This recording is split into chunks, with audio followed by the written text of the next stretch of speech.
Hello, good morning ma'am. My name is Lorena Malina from PSC 2Y1-1. So, I'm gonna explain the characteristic of black and white film. So, first, I'm gonna explain the light-sensitive silver halide twins. So, ang silver halides, ito po yung tiny crystal salt na parang nagre-react po siya sa nagre-react po siya sa light pag na-expose po siya. So, para po ma-develop po yung isang image.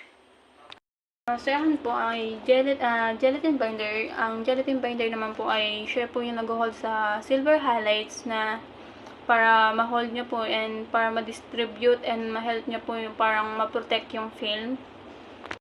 So, the third one po is the emulsion. So, ang emulsion po is combination po ng silver halides and the gelatin. So, parang, like I said nga po, combination po ng dalawa. So, yung, bali po itong emulsion po is parang light sensitive po siya sa part ng film para po ma-record po yung image na kukuhanan po dun sa picture.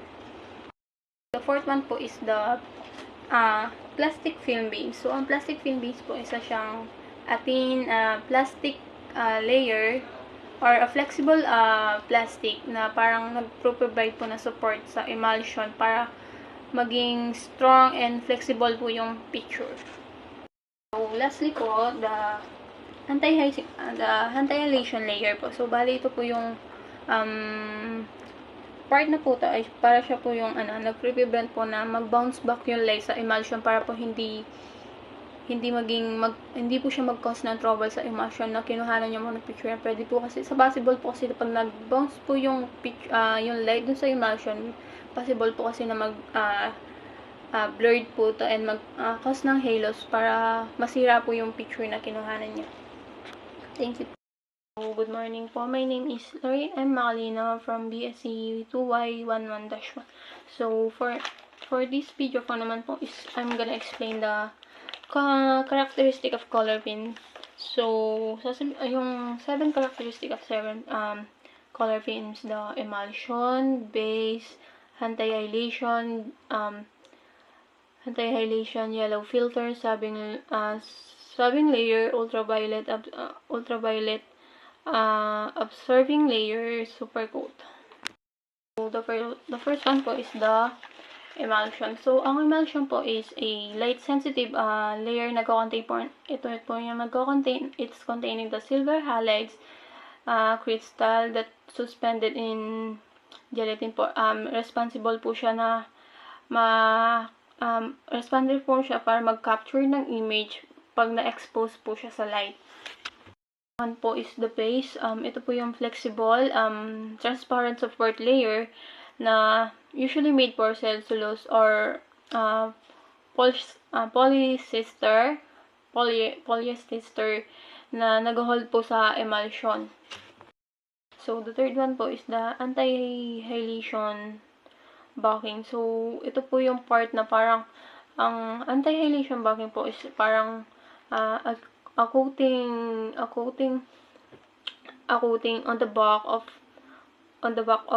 the film prevent the light reflection from bouncing back through the emulsion para hindi po siya mag-create ng image na blurred. Fourth one naman po is the yellow filter. So, ang yellow filter naman po, siya po yung nagbablock sa blue light and siya po yung nag-ensure na accurate po yung color na reproduction by allowing the remaining colors na red and green para mag-pass po siya sa true for the red and green sensitive layers po.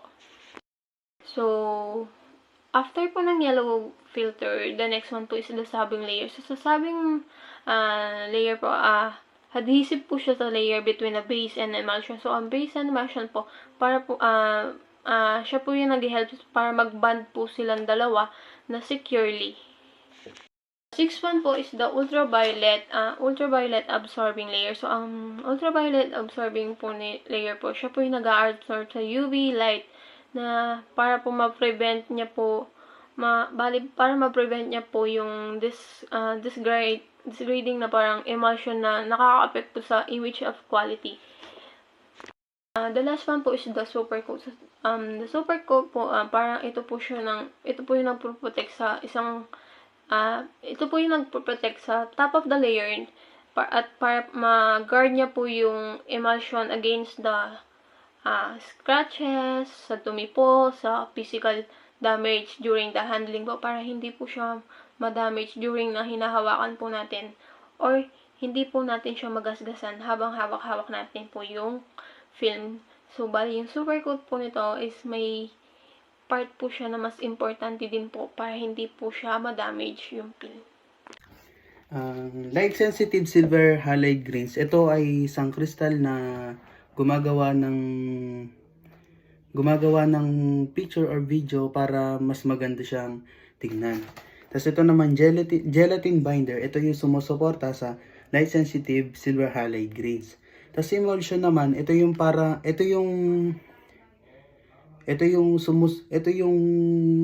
sumusuporta sa dalawa upang yung makuha nating video or film, maayos siya.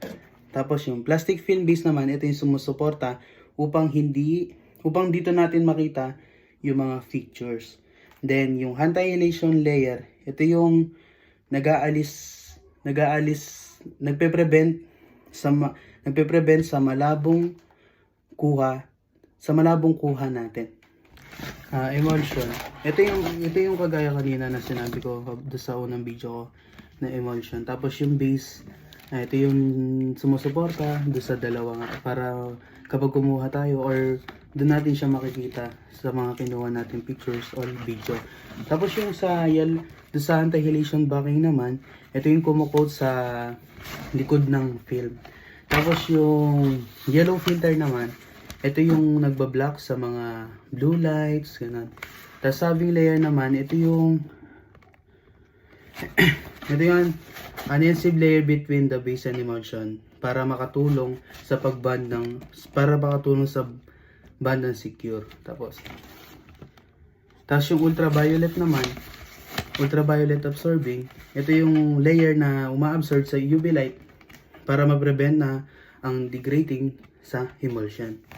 Tapos yung super coat naman, ito yung pumoprotekta sa taas ng layer para mabantayan ang emulsion para against sa scratch, yun, sa mga gasgas. Tapos yun, thank you. Characteristics of the black and white film.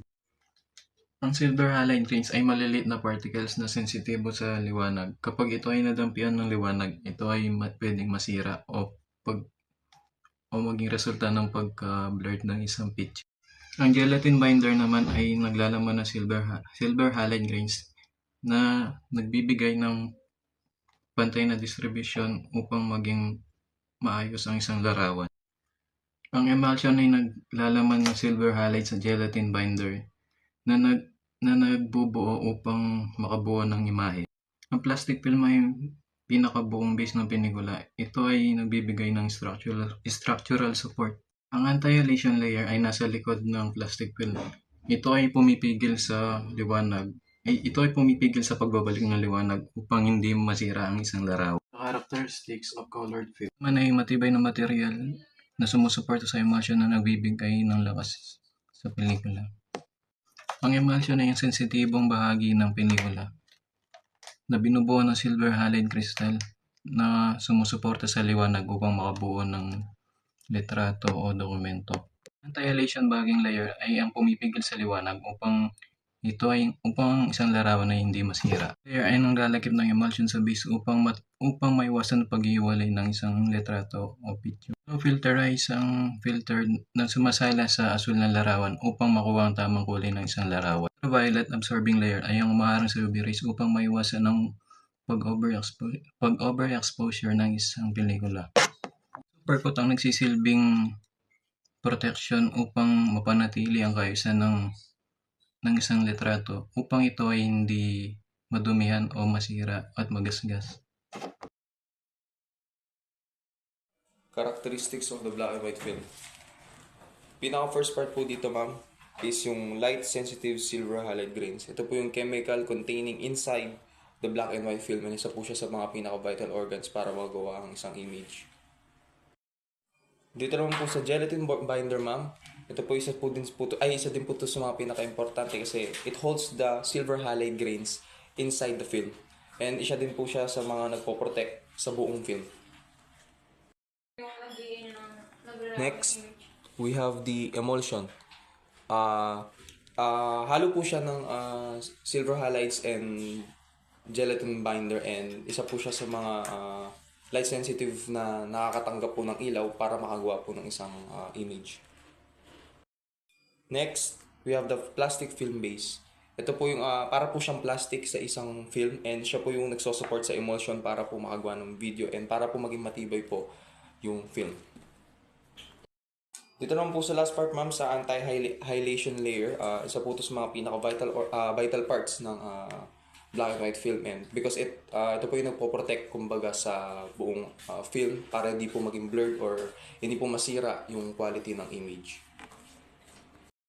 Dito po sa pinakaunang part ng horror film, we have the gelatin anti-halation layer.